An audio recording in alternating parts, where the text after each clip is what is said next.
Hace mucho tiempo, una anciana llamada Elena vivía en una hermosa casa en el campo de Oaxaca. Ella había trabajado toda su vida cuidando esa propiedad, esas paredes, esos jardines que florecían bajo sus manos cansadas. 60 años. 60 años de dedicación, de sacrificio, de amor incondicional. Pero ahora sus rodillas dolían y se movía lentamente por los pasillos que una vez recorrió con energía. La casa era grande, con techos altos y ventanas que dejaban entrar la luz dorada del atardecer. En las paredes colgaban fotografías amarillentas de tiempos mejores, cuando su esposo aún vivía y los niños eran pequeños.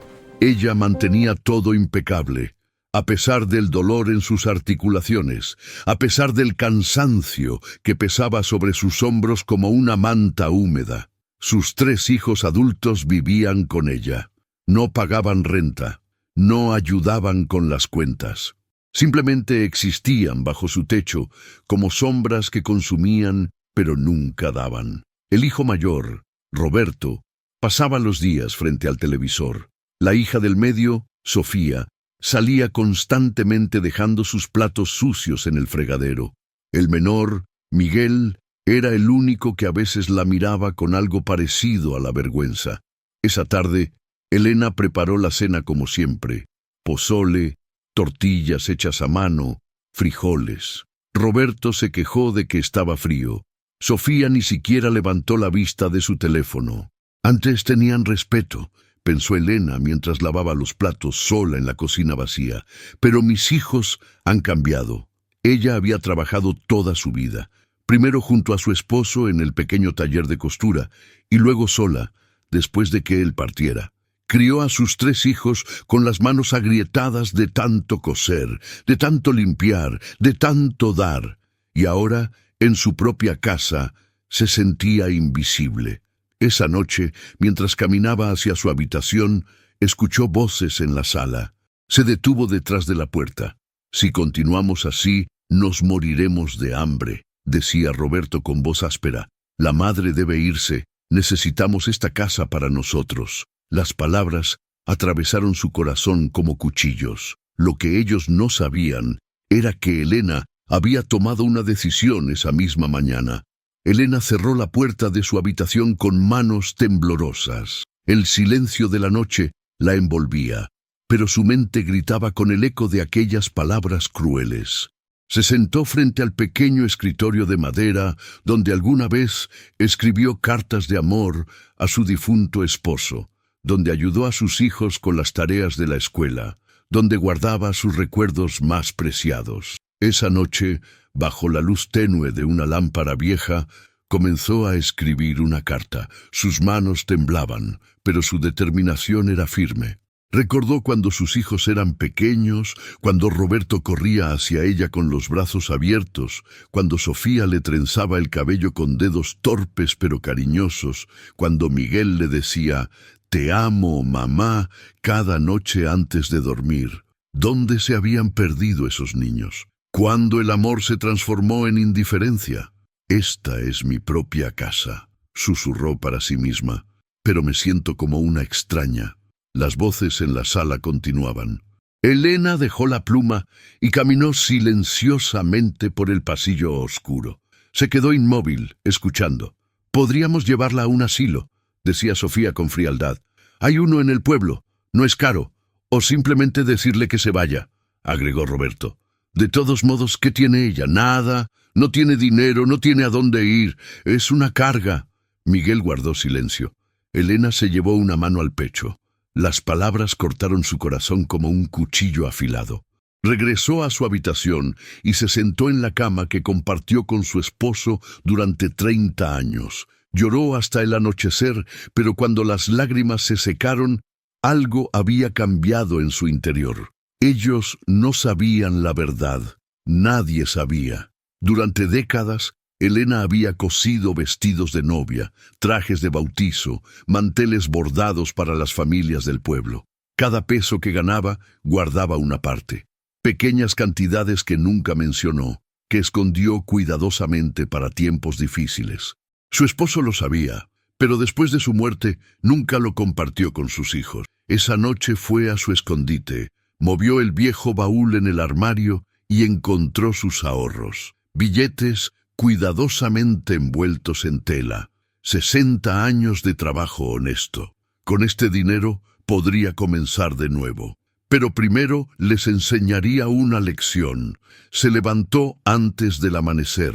La casa aún dormía cuando Elena comenzó a empacar su vida en una sola maleta. Capítulo 3. A partida silenciosa. 360 palabras. El amanecer llegó suave sobre Oaxaca, pintando el cielo de naranja y rosa. Elena preparó café por última vez en esa cocina, donde había cocinado miles de comidas. El aroma llenó la casa vacía, pero nadie despertó para compartirlo con ella. Dejó la carta sobre la mesa del comedor. Simple, directa, sin drama. Queridos hijos, me voy, cuídense, mamá. Caminó por cada habitación, tocando las paredes con las yemas de los dedos, recordando.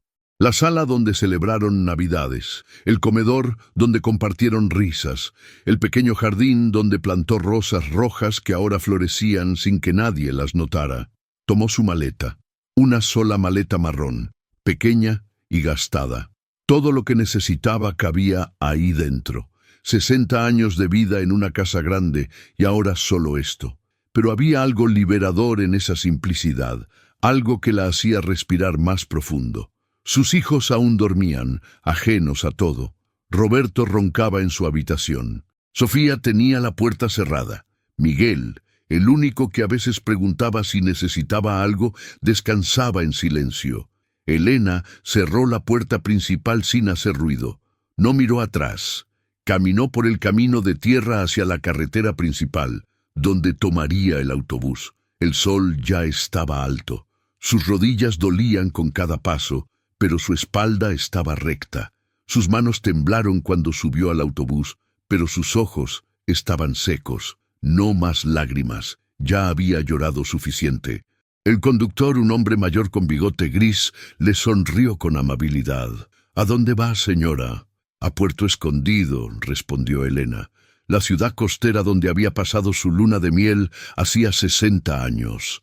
El lugar donde fue feliz. El lugar donde volvería a serlo. Mientras el autobús se alejaba, Elena miró por la ventana. La casa se hacía más pequeña. Estaba cansada de ser invisible en su propia casa. Pero ahora, por primera vez en años, se sentía completamente visible para sí misma. Mientras tanto, sus hijos despertaban y encontraban la casa vacía y fría, y todo estaba por cambiar. Capítulo 4. O despertar 2 filhos. 400 palabras. Roberto despertó cerca del mediodía con el estómago vacío y la boca seca. Esperó el aroma del café, el sonido de las tortillas en el comal, la voz de su madre llamándolos para desayunar. Pero la casa estaba en silencio. Se levantó molesto, arrastrando los pies hacia la cocina. Sofía ya estaba ahí, mirando la cafetera vacía con expresión confundida. Miguel entraba por la puerta trasera, buscando con la mirada. «¿Dónde está mamá?», preguntó Sofía. Fue entonces cuando vieron la carta sobre la mesa. Un pedazo de papel blanco con letra temblorosa pero firme. Roberto la leyó en voz alta. «Queridos hijos, me voy. Cuídense. Mamá». Silencio. Luego, Roberto arrugó el papel. «Está jugando. Volverá antes del anochecer». «¿Y si no vuelve?», murmuró Miguel con algo parecido a preocupación en su voz. «Volverá», afirmó Sofía, revisando su teléfono sin levantar la vista. «No tiene a dónde ir, no tiene dinero, no tiene nada». Pasó el primer día, nadie cocinó. Comieron pan duro y refrescos. Pasó la primera semana, la casa se transformó en un desastre. Platos sucios se apilaban en el fregadero, la basura desbordaba, las camas sin hacer, el polvo cubría los muebles que Elena mantenía impecables. «Deberíamos buscarla», dijo Miguel una tarde. «Déjala. Cuando se canse de estar sola regresará rogando», respondió Roberto, pero en su voz había una nota de incertidumbre. Intentaron llamarla. El teléfono que Elena tenía estaba apagado, o quizás lo había dejado atrás. La segunda semana trajo nuevos problemas. Las cuentas llegaron: luz, agua, teléfono. Roberto las abrió y palideció. Siempre había sido su madre quien pagaba todo con la pensión que recibía del gobierno y el dinero que ganaba cosiendo. «Pensé que teníamos más tiempo», dijo Sofía, mordiéndose el labio. «Ella no tiene nada. Volverá», insistió Roberto. Pero cada vez sonaba menos convencido. Todavía creían que su madre no tenía nada y regresaría suplicando. Todavía creían que podían vivir sin ella. Todavía creían que el mundo giraba a su alrededor. La vida se volvió difícil. No trabajaban y su casa lentamente se desmoronaba, como sus ilusiones. Lo que no sabían era que su madre estaba construyendo algo hermoso, algo que nunca habían podido darle: respeto. Capítulo 5. Elena renacida. 450 palabras. El autobús llegó a Puerto Escondido al atardecer. Elena bajó con su maleta y respiró profundo. El aire salado del océano llenó sus pulmones y por primera vez en años sintió que podía respirar de verdad. La ciudad era exactamente como la recordaba. Casas de colores brillantes, calles empedradas, el sonido constante de las olas rompiendo contra la playa. Caminó despacio, disfrutando cada paso, cada vista, cada momento de libertad. Encontró un pequeño departamento en renta cerca del mercado. Una habitación modesta pero limpia, con una ventana que daba al mar. La dueña, una mujer de mediana edad llamada Lupita, la recibió con té de manzanilla y pan dulce. «Bienvenida, señora», le dijo con calidez genuina. «Aquí estará segura». Reconocieron su bondad y le dieron té, algo que sus propios hijos habían olvidado hacer hacía años. Elena desempacó su maleta y por primera vez en décadas sacó su vieja máquina de coser. La había traído consigo, envuelta cuidadosamente en mantas. Era lo único que realmente necesitaba. Coser era lo que sabía hacer. Coser era lo que amaba. Colocó un pequeño letrero en su ventana: costura y bordados, precios justos. Las clientas comenzaron a llegar. Primero una, luego dos, luego 5. Vestidos para quinceañeras, arreglos de pantalones, manteles bordados para bodas. Elena trabajaba con sus manos expertas y cada puntada era una declaración: todavía tengo valor, todavía tengo propósito. Por primera vez en años se sintió viva. Los domingos iba a la iglesia del pueblo. Ahí conoció a un grupo de señoras que la recibieron como una más. Compartían café después de misa, contaban historias, reían. Elena había olvidado cómo se sentía ser vista, ser escuchada, ser valorada. Plantó flores en macetas pequeñas en su ventana: geranios rojos, margaritas blancas, bugambilias moradas. Mantenía su hogar limpio y ordenado, no por obligación, sino por amor propio. Vivía una vida pacífica. Fue entonces cuando conoció a María, su vecina de 18 años. La muchacha vivía sola, trabajaba limpiando casas, estudiaba por las noches, no tenía familia. Sus padres habían muerto en un accidente años atrás. María comenzó a ayudar a Elena con las compras, con las cosas pesadas. Elena le enseñaba a coser, le preparaba comida caliente, la escuchaba cuando necesitaba hablar.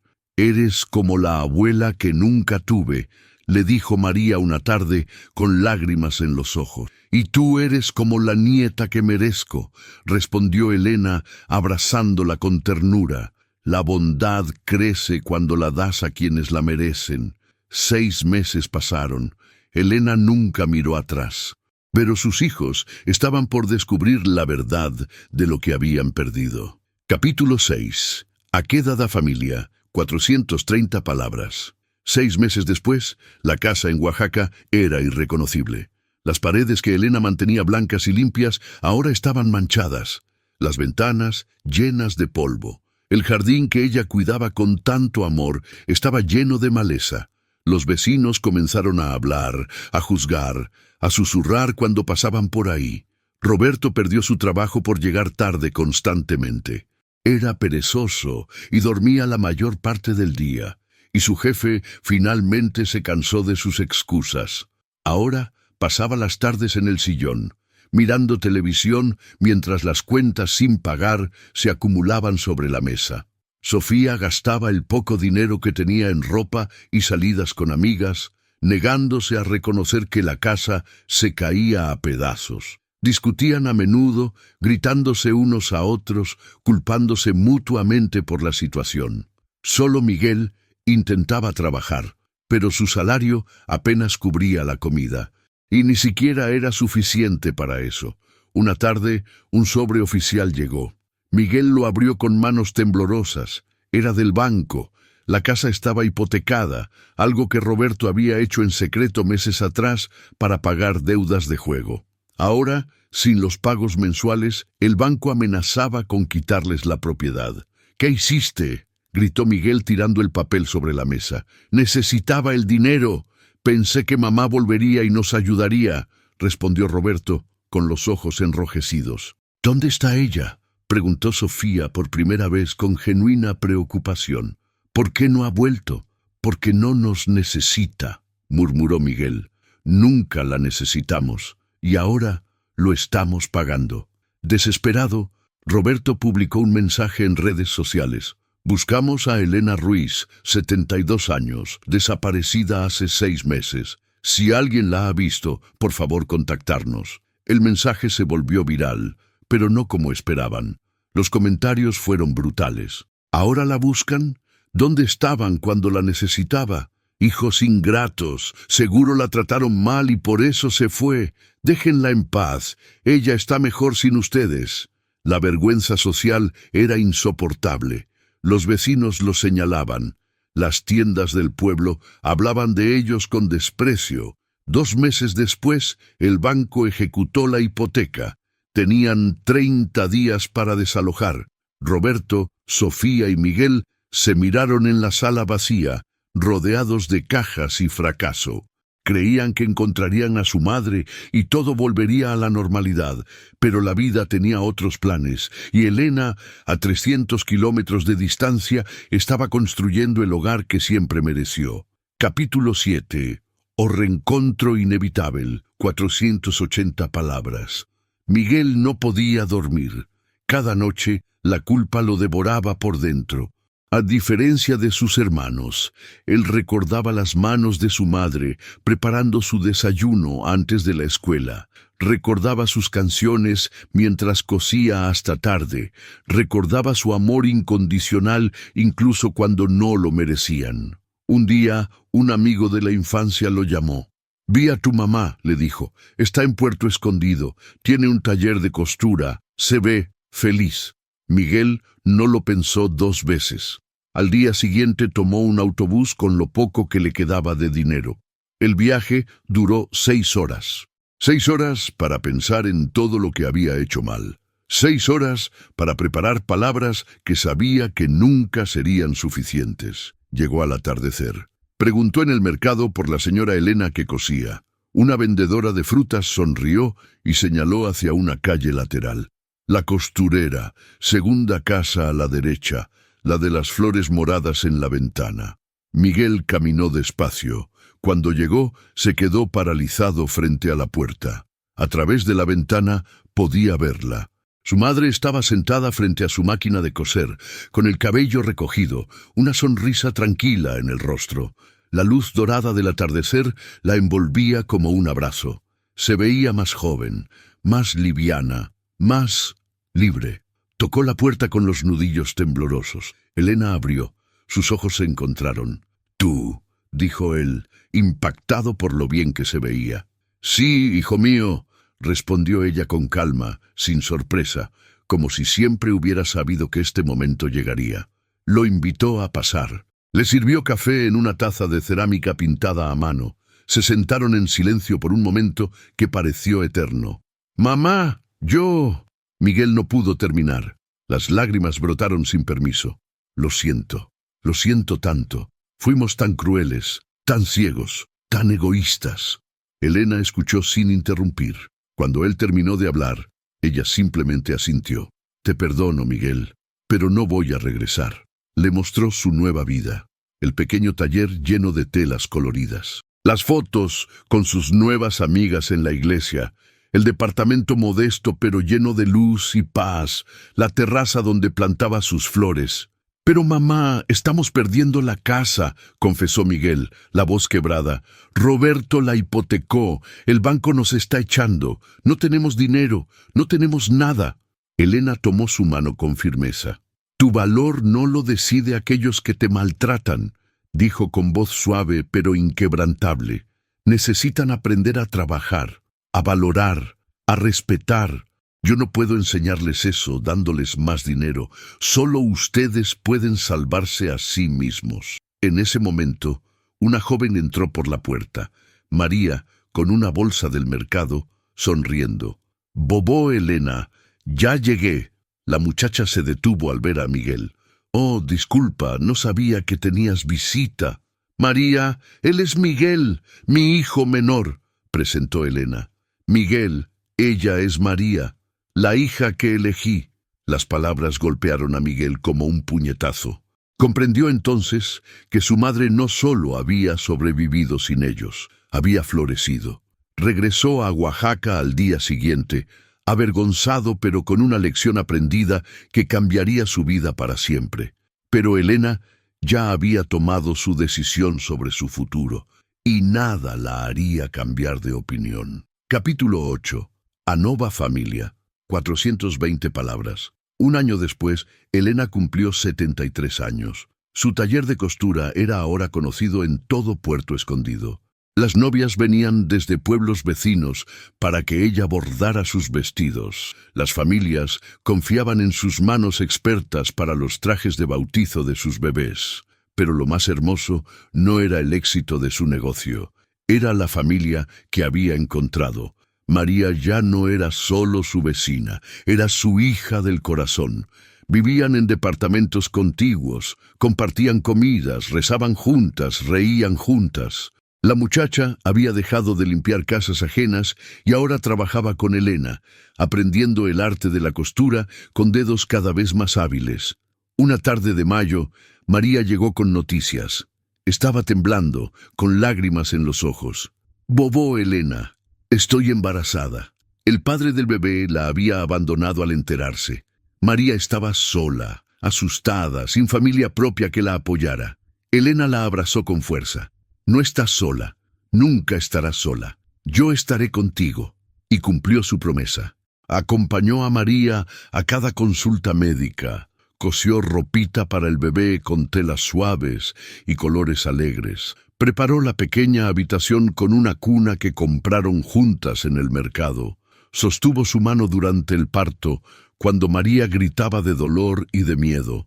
Y cuando el bebé nació, una niña hermosa de ojos oscuros y mejillas redondas, Elena lloró de felicidad pura. «Se llamará Esperanza», dijo María, colocando a la bebé en los brazos de Elena. «Porque tú me diste esperanza cuando no tenía nada». Elena sostuvo a la pequeña Esperanza contra su pecho y sintió algo que no había sentido en años: completitud. Había perdido a su familia de sangre, pero encontró su familia del corazón. Mientras tanto, en Oaxaca, sus hijos habían perdido la casa. Roberto y Sofía se separaron, cada uno culpando al otro por su fracaso. Nadie los vio otra vez en el pueblo. Se fueron con su vergüenza a otras ciudades, a otras vidas. Solo Miguel intentó reconstruir su vida. Consiguió trabajo en una fábrica, alquiló un cuarto pequeño, aprendió a cocinar, a limpiar, a valorar lo que antes daba por hecho. Mantenía contacto distante con su madre, llamándola cada mes, siempre respetuoso, nunca pidiendo nada. Elena escribió su testamento ese año. Todo quedaría para María y la pequeña Esperanza. Todo lo que había construido con trabajo y dignidad iría a quienes verdaderamente la amaban. La vida le había enseñado una lección simple pero poderosa. Con coraje y amor propio puedes reconstruir tu vida a cualquier edad. 5 años después, Elena tenía 77 años. Sus rodillas aún dolían por las mañanas, pero su corazón estaba lleno de una paz que nunca conoció en su otra vida. Su taller era ahora una pequeña boutique con su nombre pintado en letras doradas: Costura Elena. María trabajaba a su lado, sus manos tan hábiles como las de su maestra. La pequeña Esperanza, ahora de 4 años, jugaba entre carretes de hilo y retazos de tela, llamándola Abuelita Elena, con una voz que derretía cualquier tristeza. La niña no conocía otra abuela. Para ella, Elena era su mundo entero. En las tardes, cuando el trabajo del día terminaba, las tres caminaban por la playa. Esperanza corría hacia las olas con risas cristalinas. María tomaba fotos con su teléfono. Elena simplemente respiraba el aire salado y agradecía cada momento. A veces, cuando la luz del atardecer pintaba el cielo de naranja y morado, recordaba su otra vida, la casa grande en Oaxaca, los años de trabajo sin reconocimiento, las voces crueles diciendo «la madre debe irse», pero ya no dolía. Había aprendido algo fundamental. El dolor de quedarse donde no te valoran es mucho peor que el miedo de irte. Miguel la visitaba 2 veces al año. Había madurado, trabajaba duro, vivía con humildad, nunca pidió dinero, nunca exigió nada. Solo quería estar cerca de su madre, aunque fuera por unas horas, aunque fuera desde la distancia que él mismo había creado. «Tenías razón, mamá», le confesó en su última visita, sentados en la terraza mientras Esperanza dormía. Necesitábamos crecer, necesitábamos aprender a valorar. Ojalá lo hubiera entendido antes. Elena le tocó la mano con ternura. Lo importante es que lo entendiste. Nunca es tarde para cambiar. No había rencor en su corazón, solo límites. Límites sanos que protegían su paz. Una tarde soleada, mientras cosía el vestido de primera comunión de Esperanza, María entró con té de hierbas y pan dulce. «Bobo, ¿eres feliz?», preguntó la joven. Elena levantó la vista, miró alrededor de su taller lleno de luz, escuchó la risa de Esperanza jugando afuera, sintió el amor de la familia que había elegido. «Sí, hija, soy feliz. Me elegí a mí misma, y al hacerlo, encontré la verdadera familia». Esa noche, las tres cenaron juntas en la terraza. Tacos de pescado, agua de Jamaica, tortillas calientes, risas, historias, amor verdadero. Recuerden esto, amigos, el respeto se gana, pero la dignidad se elige. Tu vida puede cambiar a cualquier edad. Incluso cuando las personas te empujan hacia abajo, puedes levantarte de nuevo. Tu valor no lo deciden aquellos que te maltratan. La bondad crece. La avaricia destruye. Elige la fuerza, elige la dignidad, elige tu propio camino hacia adelante. Elena demostró que nunca es tarde para comenzar de nuevo, y esto es lo que verdaderamente significa hogar.